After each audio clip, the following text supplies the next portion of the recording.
ladies and gentlemen, my fans, my friends, my family, those who love me, those who hate me. Hello. Thank you for tuning in. Hey, today I don't really have much of a plan about what to talk about, but there are some things I do want to talk about. What I mean by that is I was thinking earlier today as I was just rummaging around my house and collecting my thoughts for the morning, reading, and I thought to myself, wouldn't it be interesting just to kind of do a podcast where I can go to some news outlets or some sources like that and just look at the headlines and see what's out there and see what the headlines are. Now, I understand, ladies and gentlemen, that you don't always get the gist of an article just by reading the headlines. The title of many books don't tell you much about what in the book. And it's the same thing with some news articles and such. You read a headline and you think it's one thing. You read the article and you're like, that had very little to do with what I just read in the headline. But I want to do this because at least headlines can give you an idea of where the writer is coming from. And the writer is often, come on, they want hits. They want people to read their articles and stuff. So they're going to write about what's going on in the world and what they feel people want to hear. And if it's not what people want to hear, they're going to write it in such a way that they make people read what the writer wants them to hear. Does that make sense? It's kind of like gaslighting, and you see that a lot. In the network news, you see that a lot. It's not really about the news as much as it is about programming. Let's face it. We're being programmed, or they're at least attempting to program us.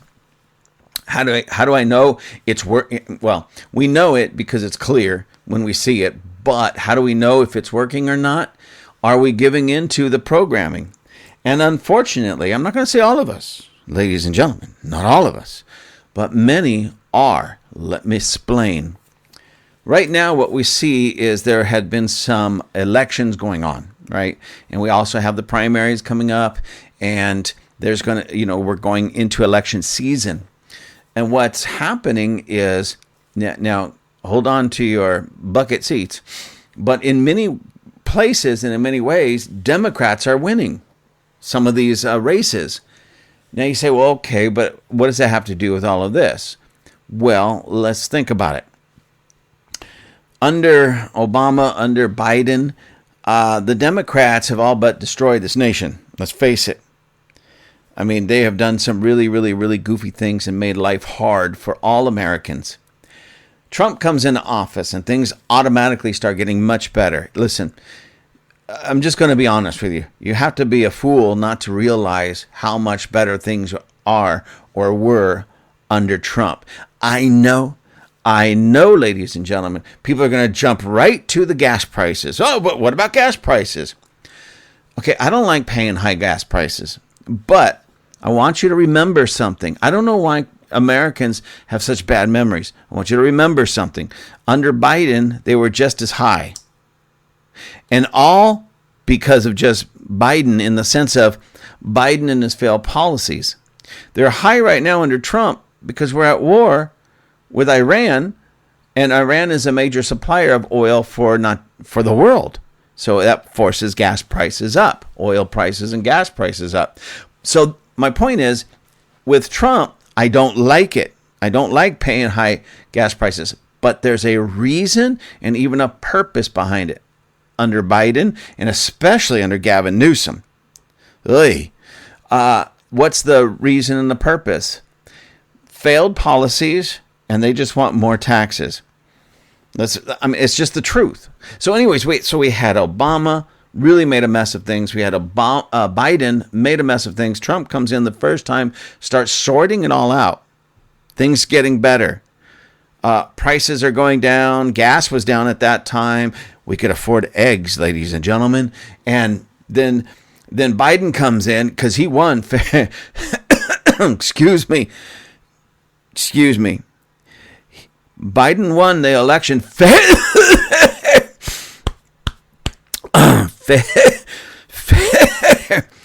I'm sorry, ladies and gentlemen. I just can't quite choke it out. So give me one more try. Biden won that election fair and square. Okay, I'm having fun with it because I don't believe that he won fair and square. But okay, but he got in and then made a mess of things. Everything was more expensive, including our eggs. And jobs were harder to find. Gas was much more expensive. Trump comes in and everything gets better. And then we go to war with Iran and gas prices go up.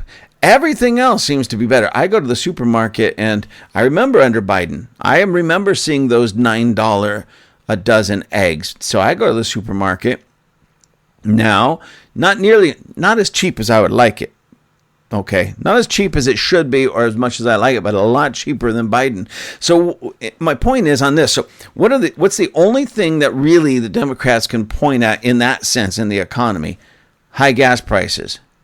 What could we point at when Biden was in office? High prices on everything. Everything. So that's all they have. And they've been harping on this. So anyway, elections, back to the elections. So you have Obama messes things up. Biden messes things up. Trump comes in, or Trump comes in between Obama and all that. Anyways, and starts straightening things up. Biden wins fair and square and messes things up again. Trump comes in and has been really, I know this, it doesn't seem like it because our major networks are not talking about this. They're not pointing out all of his victories. All they're pointing out is this war with Iran. They're lying about it, but they're pointing out the war with Iran and gas prices, and the things that they don't like. And a lot of it's just built on lies, deceit, twisted truths. And here's the sad thing. Americans are buying into it, especially Democrats. They can't appreciate that everything else is cheaper, that people are finding jobs. I mean, even up here where we are at, people say it's so hard to find a job. Well, I don't know. All the people that I know have been out in the job market have been finding decent jobs. When I say decent jobs, I'm not talking about, going and flipping burgers. That's a stupid thing for me to say because even flipping burgers now in California is $20 an hour. Hey. Anyways, but, they don't go from this great career kind of job to entry-level job, barely making it. They're finding great career jobs. Now, I'm not going to say absolutely everybody, but those who have some type of skill, marketable skill, are finding great jobs. The people that I know are getting the raises, are getting the bonuses, are getting new positions. They're moving up the ladder. And a lot of people say, well, you're just around a great group of people. Yes, I am. I'm around a blessed group of people. And do you know what makes them blessed? They serve Jesus. They're faithful to God, faithful to the church, and God is blessing them. So those of you out there who are saying it's a hard, you're having a hard time finding a good paying job, there's a couple things that I would want to ask you. And I just want you to think about this. Are you serving Jesus? Are you faithful to your church? When I say faithful to your church, I'm not saying you show up at Easter and Christmas only. Are you there every week? Are you tithing? Are you sowing into that church? Are you supporting the vision of that church? If not, then you're not faithful to the church. You're not faithful to God, because being faithful to the church is one of the ways you are faithful to God. Because remember, it was Jesus who said, I will build my church. So if Jesus has truly built the church and we're not faithful to what Jesus built, well, then we're not faithful to him. Anyways, so are you faithful to God? Are you faithful to the church? And do you have marketable skills? Listen, here's another thing that a lot of people have, just in general, not just Christians, but a lot of people, they think they have marketable skills. But when it comes right down to it, it's like, no, there's not a lot of, your so-called marketable skills. There's just not a market for it in that sense. Like this, people who go to these universities, they go in nice, decent young people, and they come out with purple hair and about 50 different piercings all over their face, and a document that says, I have a master's now in basket weaving or gender studies. They think that's a marketable skill. And then they find out the hard way that, no, it's not a marketable skill, because nobody wants to necessarily hire a basket weaver at, $100,000 plus a year just to sit down and weave a basket. Okay? Nobody wants the problem, the confusion, and the irritation of hiring somebody who's an expert on gender studies, because they're just troublemakers.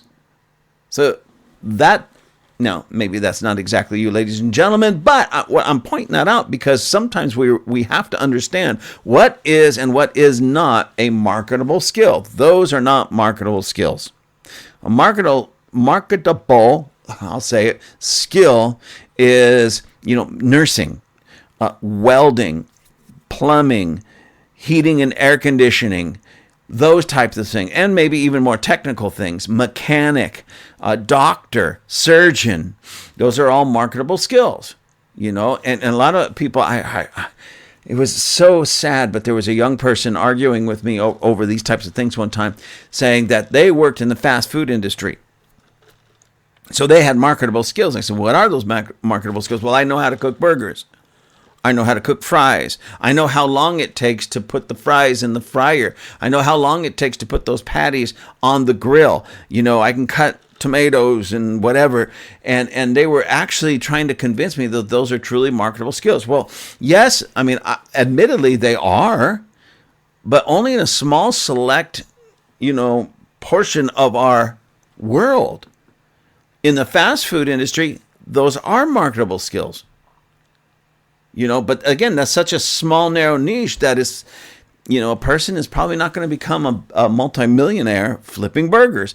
Sorry, I'm not trying to put anybody down, but those are startup jobs. That's where you go and you put in for a year, maybe 2 years. You get some time and some understanding under your belt, and then you can pad your resume with that and go get a better job. And it's supposed to work like that. And how long do you have to do that? How many jobs you have to go to before you get the job that you really want? It all depends on the job you really want. If you have to go to 2 jobs, 3 jobs, 10 jobs. I remember starting out, I think I worked about 6 jobs, before I found what I would call a career job. And here I am. So anyways, where was I? Anyway, so we're looking at a lot of these things again with the elections coming up, and some of them already here. And from what I understand, what I've been reading, what I've been seeing, the Democrats are really pushing forward. And I don't understand it, because we've seen the failure of the Democrats and Democrat Party under Clinton. We've seen the failure of the Democrats under Obama. We've seen the failure of the Democrats certainly under Biden. And not to mention governors like Governor Newsom, Tim Walz there in Minnesota, and we can go through a lot of them.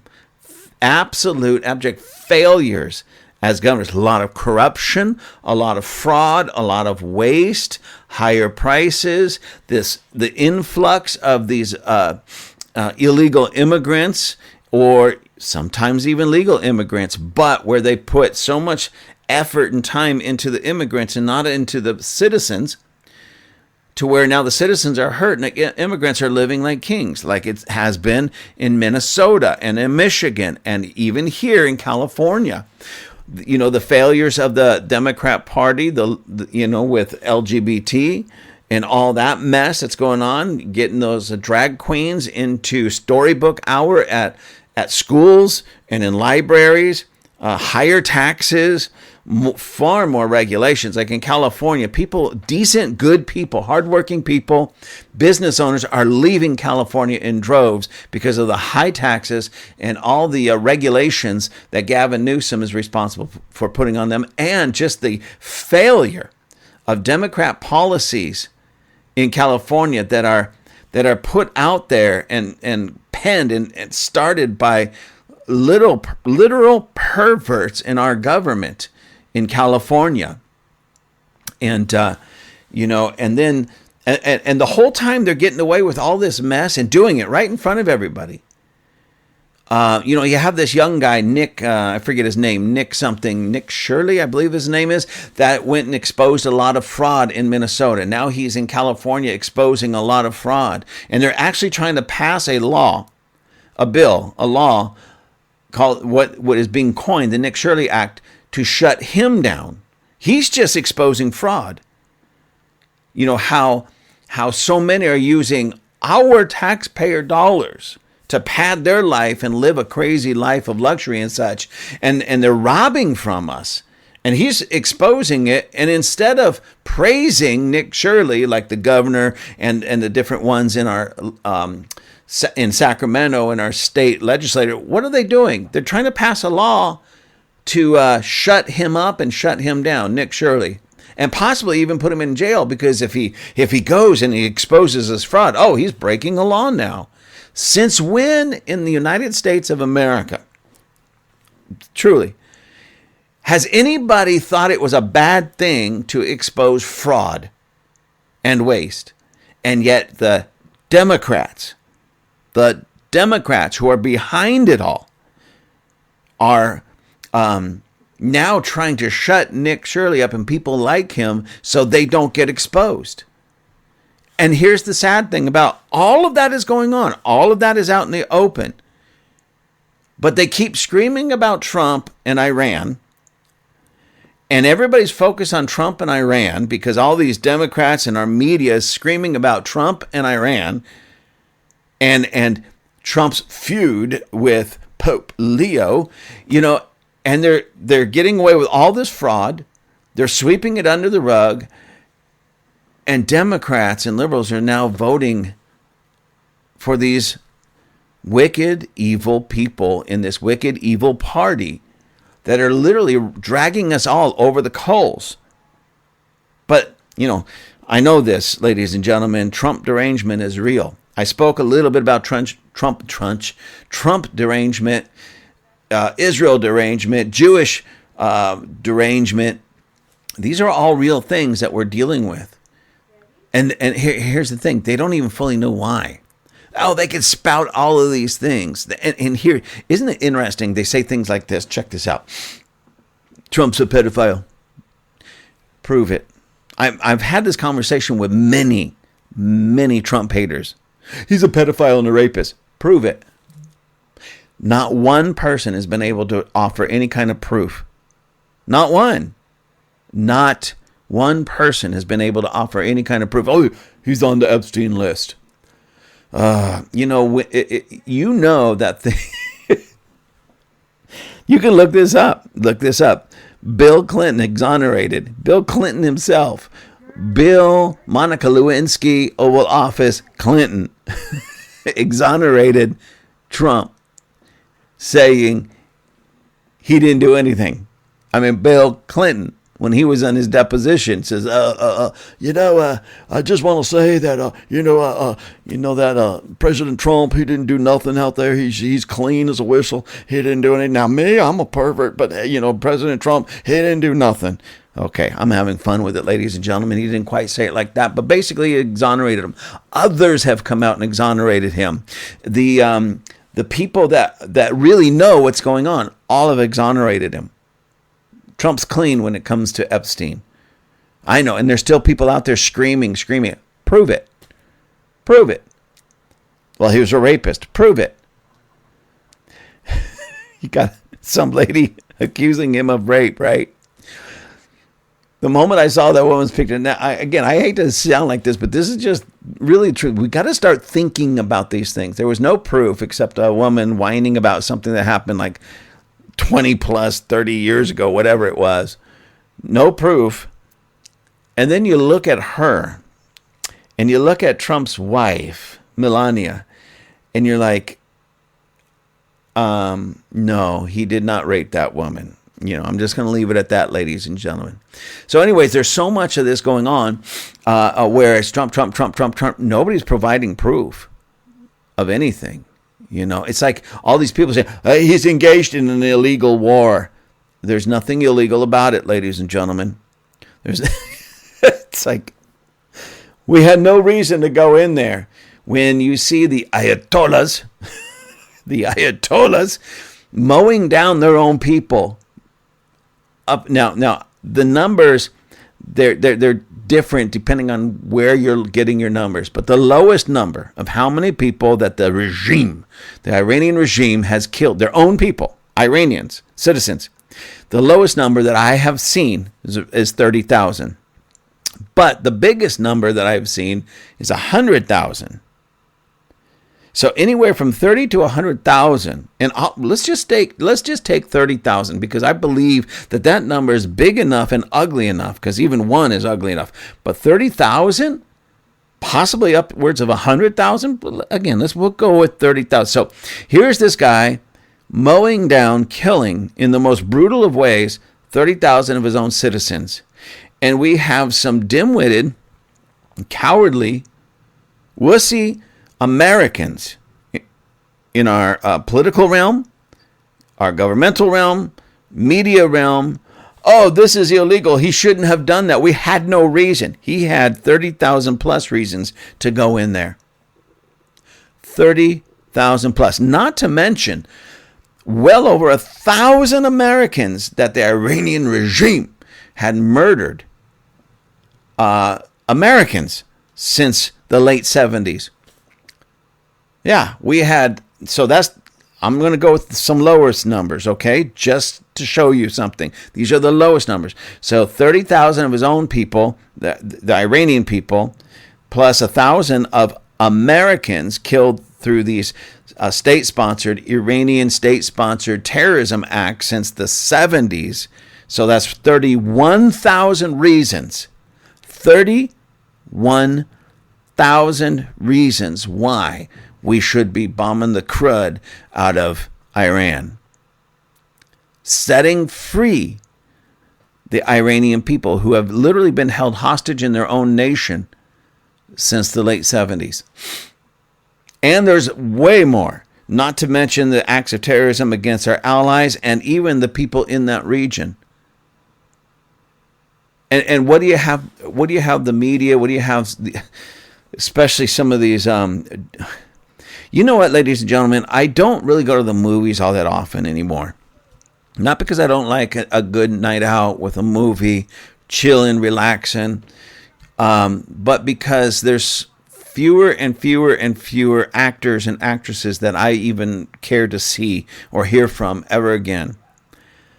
I just read an article a little while ago that 4,000 plus Hollywood stars, starlets, people that work in Hollywood have all signed some document against Iran, standing up for the Palestinians against Iran. These people, I can almost guarantee they've never been to Israel.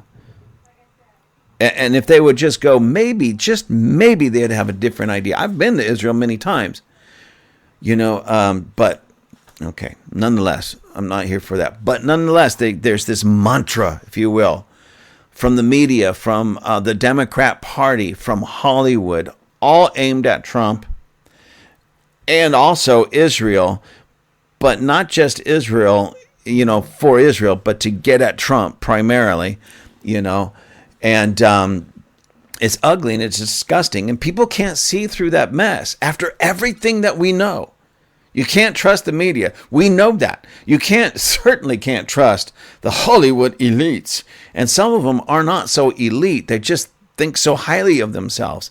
A bunch of no-name B actors and actresses think they're so important that they go out and they get in front of a camera. Yeah, from the river to the sea, Palestine, 100%.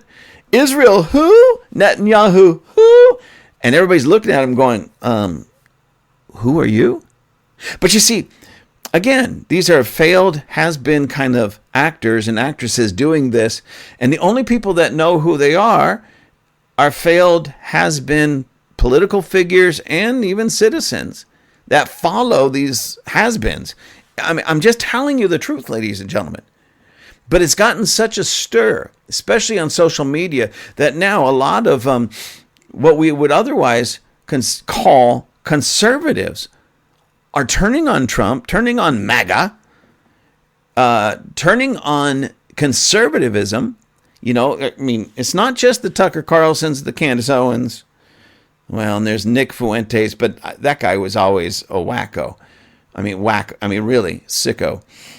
And it's not just these guys, but if I understand it correctly, and please, somebody correct me if I'm wrong on this, but the Hodge twins have turned on Trump, have turned on MAGA all over this war with Iran. It blows my mind. And then you have what I've been seeing, and I've been really reluctant to say too much about this, but you see a lot of vets. And even those who are in the military right now, a lot of veterans and a lot of people in the military as we speak, coming out against Trump and such. And I'll tell you, this really bothers me because, number one, and they're saying it's an illegal war. They were in the military and they never really learned what a legal or illegal war is.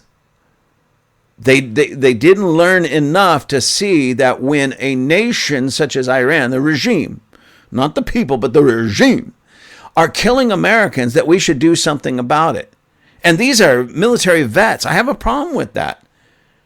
I'm really confounded by this. Why wouldn't somebody who served in our United States military, whether it be, what is it, like 4 years, 6 years, I think it's now 5 years or longer, they didn't learn something? They didn't get enough in them to understand that when somebody comes in and targets not just citizens, civilians, but our military, that we should stand up and do something about it? We should do something about it. It really is mind-boggling to me, ladies and gentlemen. I'm serious. And I'm wondering, and you know what, though? Many of them, I'm not going to say all of them, those were Clinton-era military vets, Obama-era military vets, Biden-era military vets. Remember, like Biden's military, Obama's military, they had a lot of men running around in dresses, and Biden put some of those men in dresses. They couldn't even figure out what a woman is. They thought they were one. Put them in key positions, cabinet level positions in the military. Well, no wonder they're messed up. That's no wonder they don't understand what's up, what's down, what's in, what's out, what's right, who the bad guys are. They look at Trump like he's the bad guy. The commander-in-chief of the United States military, many of our military vets and even those in the military right now are looking at him as the bad guy, their commander-in-chief, because of all this nonsense and all this wickedness. And all it takes, ladies and gentlemen, is a simple Google search to figure out what's going on with some of these things. You don't have to be a history buff or a major, or being a history, whatever, be a history major to understand. You can Google this. Just try this, ladies and gentlemen. Go to Google or Perplexity. I use Perplexity. I don't use ChatGPT anymore because, it's really slanted and left-leaning in a lot of ways. But I go to Perplexity, and Perplexity, I can ask Perplexity, how many Americans have been killed, because of the Iranian regime since the late 70s? Matter of fact, maybe I'll do that just so I can read that to you, just to make a point that this is how simple it is. This is how simple it is. And even in our military, can't do this. So how many Americans were killed by Iran since, I think the Iranian regime came in power in 1978, so I'm going to put 1978. Since 1978, it's thinking, it says. Now it's collecting the data. Since 1978, listen to this, ladies and gentlemen. Since 1978, at least 900 plus Americans have been killed in incidents directly linked to Iran or Iranian-backed groups, using a broad accounting that includes proxy attacks and terrorism. 900 plus here. That simple question, how many Americans were killed by Iran since 1978? 900 plus. And then we have these, there was just this big thing at the Capitol where these vets, military vets, went in there to protest this war in Iran and protest Trump and all of that, not caring or not thinking that, hey, President Trump is doing a great thing. Other presidents wouldn't do this. 900 plus Americans been killed by Iran through that wicked regime. Finally, we have a president that stands up and says enough's enough and does that. And that's just that. I didn't even get to their nuclear aspirations, which they were very, very close to developing a bomb. And they had ICBM missiles that they could deliver that bomb. And they kept saying that they're going to do that. They want a bomb so that they can take Israel off the map, and then, because they're the little Satan, and take USA off the map because we're supposedly the big Satan. And then you have people that are saying, oh, we go in there and bomb them so they can't do that to us, even though they've been killing Americans as often as they can, 900 plus. From that one, you look at it completely, it's over 1,000. Okay. But again, I'll go with the lower numbers, ladies and gentlemen, just so there's no argument. So we have the 30,000 that the regime killed of its own people. You have all the Israelis that were killed. Our ally, Israel, many of Israelis, the Jewish people, have been killed through the same kind of terrorist acts that they fund and they push and everything. 900 Americans. We're talking, tens of thousands.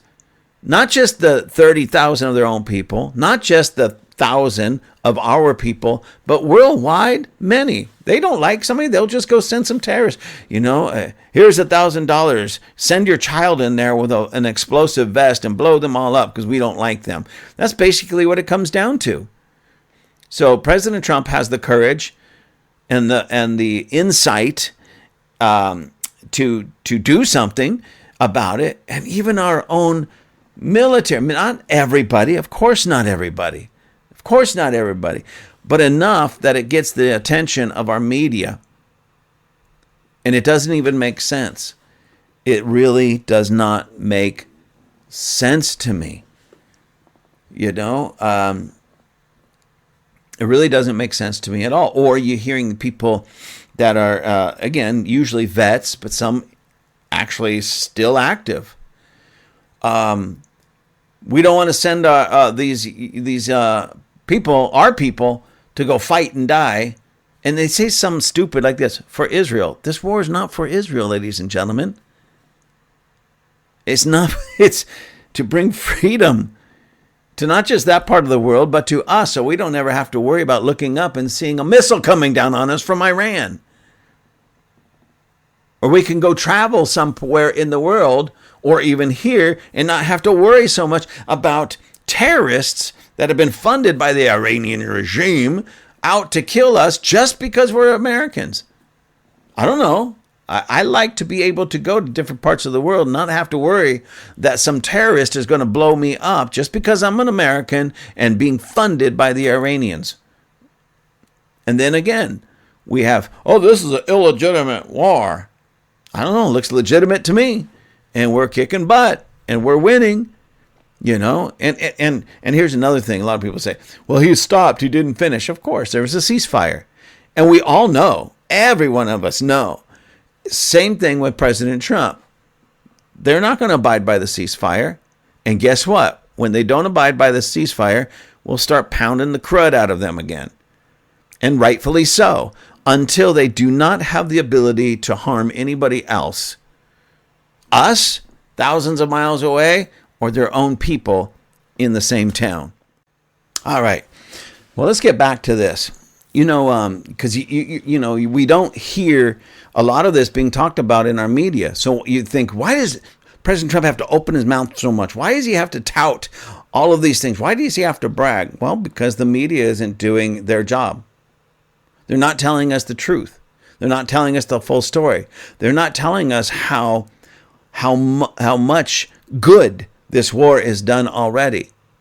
They're just focusing on a few of the negative things, and they're not giving President Trump credit for anything. So he has to go out there. And his guys, Hegseth and Marco Rubio, and these different ones that work with him, they really have to tout and start talking about, no, this is going on, this is going on, this is going on. So, look, they're just a bunch of braggarts. Maybe, but at the same time, they're telling a story that the media refuses to. Things are getting much better and much safer for us everywhere. Much safer, ultimately, even for Israel. Much safer for the people and the nations around Iran. It wasn't that way all around. Because, listen, this is how weak the Iranian regime is. We start dropping bombs on them, and they start shooting missiles. Well, where are they shooting missiles at? All of their neighbors that look like them, that share their same religion, same ideology, same basic, geography. That's how wicked they are. If I'm going to go down, y'all going to go down. It's just ridiculous, ladies and gentlemen. Drinking my iced tea from Pan Express. Anyways, so let me look at this. Let me show you something. Just what's going on in the world, looking at headlines. And this is Fox News. And this is what I did. I went into the search and I just put Pope Leo, because I know there's this big feud between Pope Leo and Trump. And I think it's absurd for a lot of reasons. He says this is an illegitimate war. This is not a good war. And God won't hear the prayers of people who are, I forget exactly how I said it, but basically starting these wars. Oh yeah. Let me cover that real quick, because I did look at this, and I'm not going to read all of this, but this is interesting because Pope Leo says, and he said this about Trump, that God doesn't listen to the prayers of people who are starting wars or engaged in wars or fighting wars, starting wars, I guess. So I thought to myself, well, what about the Crusades? Because if I understood the Crusades correctly, wasn't it by the authority of the popes, at least many of the popes throughout the age of the Crusades? And basically, let me just read this, okay? Because I looked this up a little bit and came across this article. And it says, the Catholic Church conducted the Crusades to reclaim the Holy Land, defend Christian states, and assert papal, that's the Pope, papal authority, combining religious devotion with political and social incentives.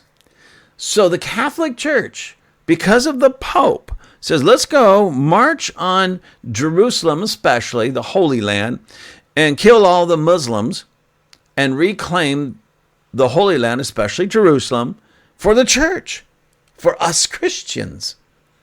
They didn't just go in there and kill Muslims. They killed a lot of Jewish people as well, causing an even greater rift between Christianity and the Jews, which there shouldn't be. Let me read this. And this portion is from CatholicShare.com.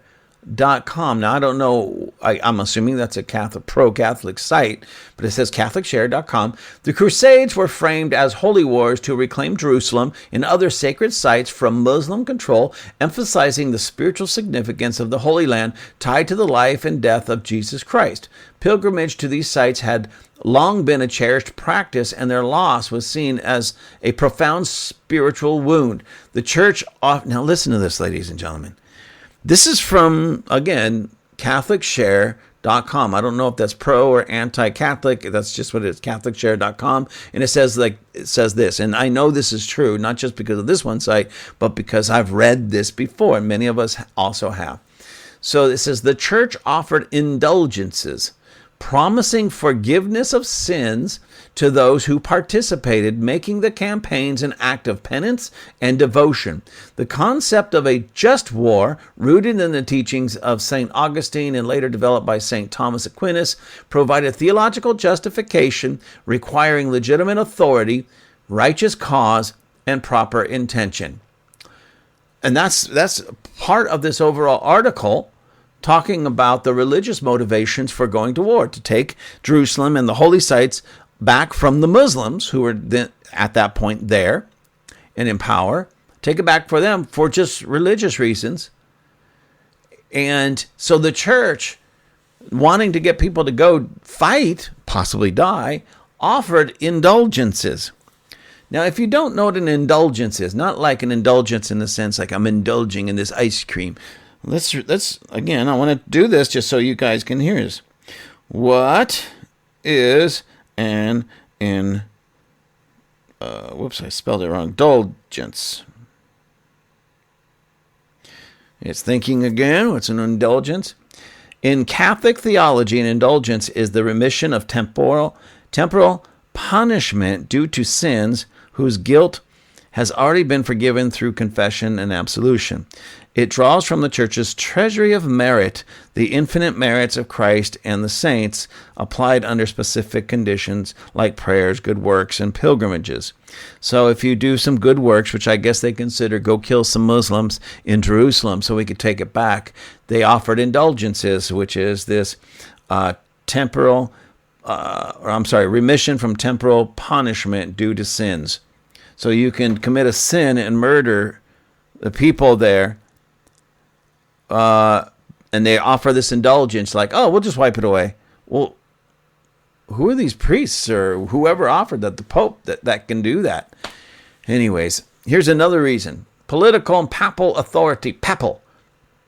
The Crusades also served to strengthen the papacy, the Pope, in his authority, and assert its authority over secular rulers. So what was the Crusades partially about? Taking back the Holy Land from the Muslims, but also setting up the Pope as some kind of dictator. I mean, that's basically what this says. I'll read it again. The Crusades also served to strengthen the papacy and assert its authority over secular rulers.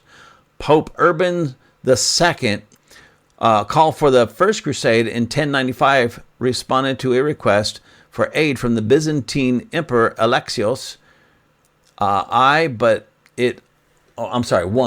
Alexios I. It just looked like an I, ladies and gentlemen. But it also provided an opportunity to elevate the Pope's position in Europe.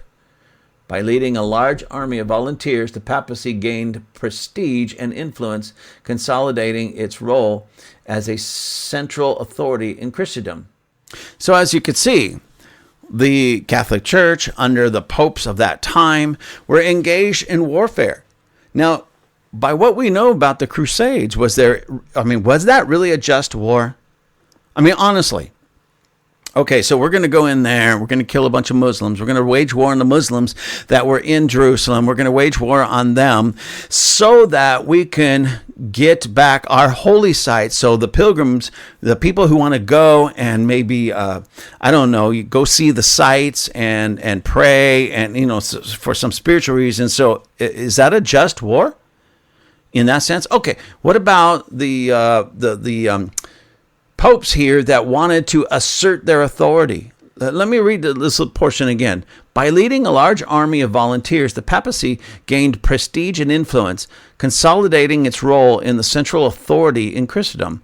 The Crusades allowed the Church, that's be the Catholic Church, to direct military aggression towards external enemies rather than internal conflicts, helping to stabilize European society under papal guidance.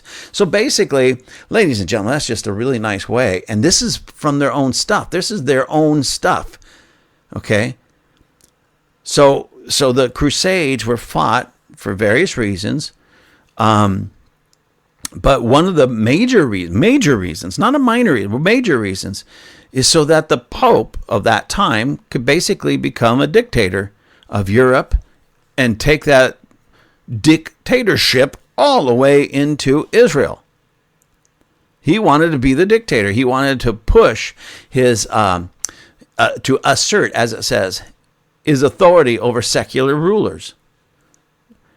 And now you got the Pope saying, I don't know. So let's take modern day Pope Leo's words, and apply that to the Crusades, to these popes at that time. I guess God never heard any one of their prayers, or any of the prayers of the. So it's they offered these indulgences, which would mean nothing. I mean, think about it. If God does not listen to the prayers of those who are waging war like that, then anybody that was out there fighting these wars that weren't right, weren't just, it's just the truth, then God wasn't listening to any one of their prayers. He wasn't listening to any of the priests, the bishops, the cardinals, anybody. Wasn't listening to the Pope, because they were all warmongers at that time. So they offered these indulgences, which would mean that they were all worthless.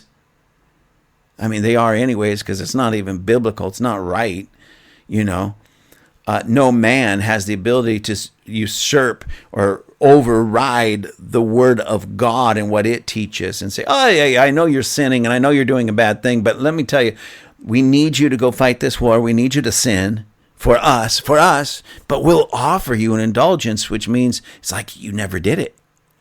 Isn't that cool? You can go kill people. I give you an indulgence. It's like you never did it. That's basically what it comes down to, ladies. And I know that sounds silly, but when we just really cut away all the weird religious lingo and just get down to it, that's what it is. So Pope Leo, I'm just wondering, by saying this about Trump, he's also throwing every one of these other popes under the bus and kind of making the office, the idea, the concept of pope, like really not just smearing it, not a little tarnish, but like, what's the point? I mean, honestly, what's the point? Which I've been asking all along, but what's the point? So really, and I hate to say it like this, and I'm not really trying to come against the Catholic Church. I have a lot of Catholic friends. I'm just looking at this honestly. I'm not trying to put the wool over my own eyes nor anybody else's eyes. And this is what I've said all along. And I say this about, even me and my church, we can't fix what we're not willing to face. And so instead of Pope Leo, you coming against Trump, who is fighting a just war, why not clear the air on all the unjust wars that the Catholic Church has fought? Before, that goes back, Jesus talks about removing the log out of your eye. I wish I had a log around here so I can kind of show you it. Get the log out of your eye before you try to help your brother get the speck out of his eye. The Catholic Church, the papacy, that doesn't even sound right, but anyways, the papacy has had a lot of dirt, a lot of logs in their eyes. And they keep trying to point out the fault in somebody else while they got this huge log in their eye. I wish I had a log here so I can show you, But, get the log out of your eye, Pope. Clear the air. Clear the out. Tell the truth on the papacy, even going back 1,000 years, so that people can understand what's going on, why it's going on, and where all this comes from. Go through the entire, everything that you guys teach and everything that you live and everything that you do. Go through it all. Clear up, fix what is broken. Make straight what is now crooked before you start throwing stones at President Trump. I mean, clear it up. I mean, anyways, it's so frustrating, ladies and gentlemen, because it just should not be. Anyways, let me get back to this because I was going to read some headlines here, and I want to do that. Where am I? Is this it? No, that's not it. Oh, we're getting in here. We're getting there, ladies and gentlemen. Aha, here it is. So I looked up Pope Leo and in the search engine, and this is what I came up with. This is just a list of articles that came up. Okay, here's one. Katie Couric mocks J.D. Vance's Catholicism, calls his comments on Pope rich. Next one. Pope Leo urges Africans to stay and serve your country instead of migrating as displacement climbs.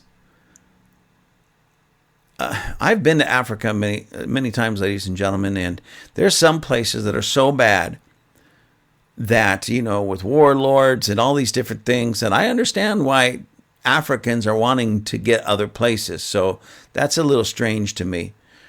Here's another one. Bishop Barron slams absurd Trump-Pope war narrative. Here's another one. Vance says he's grateful for Pope Leo's statement on not wanting public debate with Trump. Another one. Pope Leo says he's unafraid of the Trump administration after a president calls him a terrible on foreign policy. Well, the truth is he is. You know, the truth, he's a religious leader, ladies and gentlemen.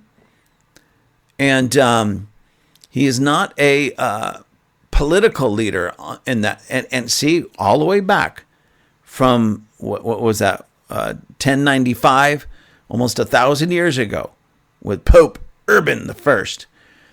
He wanted to basically be a dictator. That has been in, and I'm sorry to say this, ladies and gentlemen, I'm not trying to cut my Catholic friends. I'm just telling you the truth. But that desire has been in the papacy for 1,000 years. And maybe even more, all the way back to its beginning, including Constantine being a dictator. You know, not just a religious leader. That's where it should begin and that's where it should end.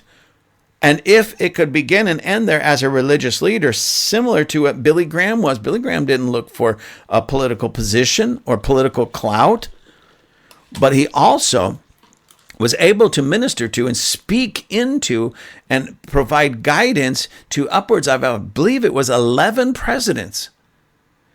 And that's where the Pope should be. Not mocking, not cutting, not trying to place himself in some kind of dictatorial position. Instead, you know what he should have done? He should have called President Trump, requested a meeting, went to the White House, sat down with him, and explained to him his feelings on this war. So I don't understand it, ladies and gentlemen. I don't understand, but I do. I know where it comes from.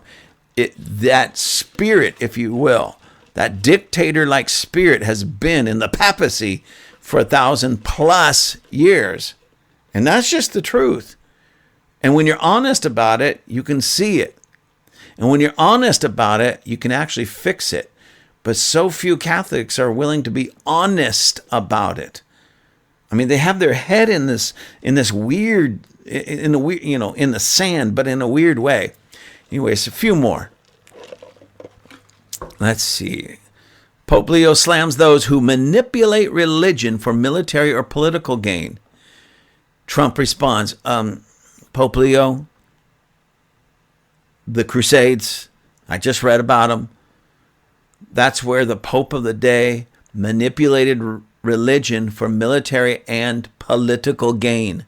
That's the nutshell version of the Crusades. Using religion, manipulating religion for military and political gain.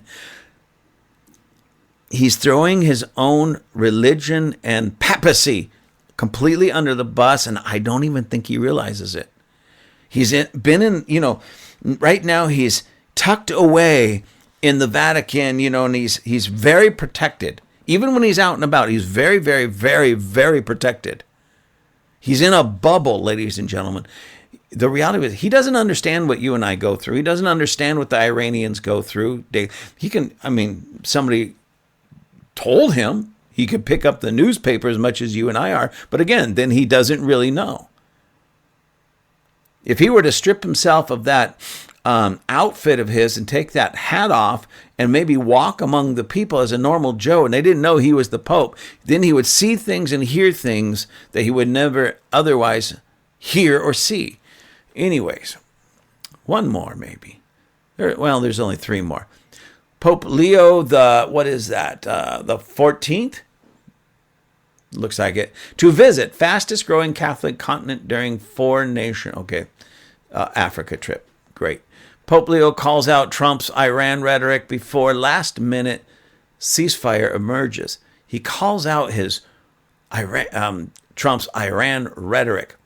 That's another thing that's funny. Anyways, border czar Homan fires back at Pope Leo. And if I understand, Homan is Catholic. Fires back at Pope Leo, explains what Vatican leaders don't know about immigration. Anyway, so So borders our home, and I believe is Catholic, and he's still shooting back. Why? He goes, even though he's the Pope, I respect him as the Pope. He knows nothing about immigration, which again, he doesn't. Only what people tell him, only what he can read. Anyways, so the second to the last one I just read about Trump, Iran rhetoric, there's a lot. Trump comes out and says, I'm going to bomb them. I'm going to blow them up, send them back to the Stone Age. We are going to hit them like they've never been hit before. And there's a reason why he says that. To scare the Iranian regime, to make them realize, oh man, he's been pounding us. He has the ability, he has the willingness, he knows. It's a scare tactic more than anything.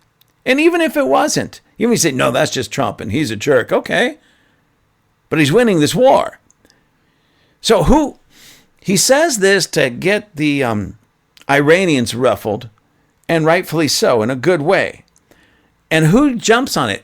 The American left. Oh, they can't understand. Oh my gosh, he wants to kill everybody. He wants to wipe out an entire group of people off the map. No, just the regime. They get all freaked out and upset. Let me put it this way. Let me explain to you a matter that maybe some of you liberals can understand. Let's say, let's put it into just individuals. So somebody, there's a bully on the block, and he beats up the kid, or beats up this person, beats up that person, robs from this person, robs from that person, and nobody wants to do anything because they're scared of the bully. The bully's kind of big, very, very aggressive. Give me your lunch money, whatever it is. So finally, somebody stands up to the bully. They've had enough, and they're going to put that bully in their place. How would you expect that person who's going to take down this bully so that they stop terrorizing people? How do you expect that person? What do you think they're going to say? How are they going to talk to that person? Excuse me, Mr. Bully. Excuse me, Mr. Bully. Please don't hurt me or anybody anymore. If so, I'm going to have to fight you. I'm going to have to fight you, and I don't want to. I just don't really want to. I'm thinking that maybe the Pope or all these lefties, that's what they expect from President Trump. Oh, just please stop it, Ayatollah. Please stop, Ayatollah. Like the Ayatollah is going to listen to that kind of soft weakness. They don't listen to bullies, terrorists, dictators. They don't listen to softness. They don't even listen very well when you're getting tough with them. I'm going to kick your butt. I'm going to drive you into the ground. In about 10 seconds, you're going to be pushing up daisies. They don't even take to that. But again, there are some people in our culture, society, in our world that are so soft, so absolutely soft and sissy-like, that Trump saying those types of things to a regime that are murderers. They're murderers. They're terrorists. Do you know what they're doing in their own country right now? The ones that are left over, the political people they're political prisoners. They're hanging. They took a bunch of young people in their teens and early 20s and hung them. Just hung them in the prison house. Executed them by hanging for protesting. So Trump comes along and says, I'm going to kick your butt. I'm going to drive you into the sea. You're going to be pushing up daisies. I'm going to bomb the heck out of you. And we got all these soft people. Oh my gosh, did you hear what he said?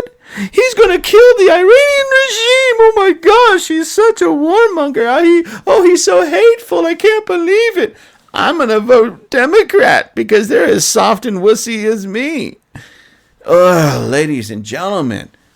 And I hate to say it, like I said, I have nothing against him personally except for his political and some of his viewpoints on those things. But unfortunately, the Pope has got in on this. Super soft. And again, my Catholic friends, forgive me. Please, but you shouldn't be, I shouldn't be asking forgiveness from you. What you should be doing is demanding that the Pope stop, and he should be asking your forgiveness. He represents you. He represents you. He represents the whole of the Catholic Church in the entire world. And yeah, he represents you. I was talking with somebody, a friend of mine, just this weekend, and we were just chatting and talking and everything. And he's Catholic. He shook his head and he says, I totally disagree with the Pope, and I'm Catholic. This is what he says, and I'm Catholic, but I totally disagree with him. What he has said and his beliefs are wrong. He doesn't understand what's going on. He doesn't know what's going on. And to that, I didn't say this to him because, well, like I say, he's a friend and I don't want to sit there and argue with him. But I would argue and say, I think he does know. I just don't think he cares. Again, back to the Crusades.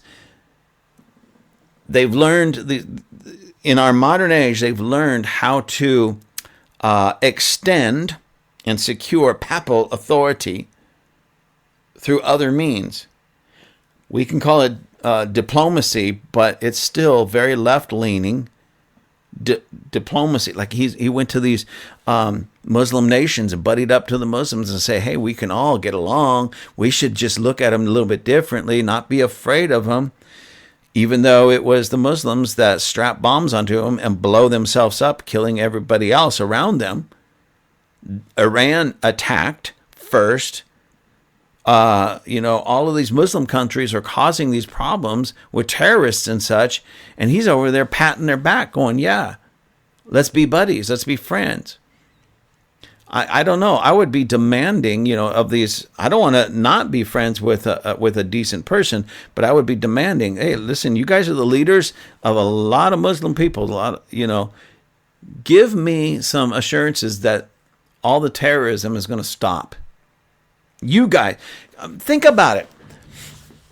Why should the United States of America, why should Israel be working so diligently to stop terrorism? Why aren't the leaders of Saudi Arabia, and maybe they are on some level, but let's face it, we're doing the big jobs. We're doing the big jobs.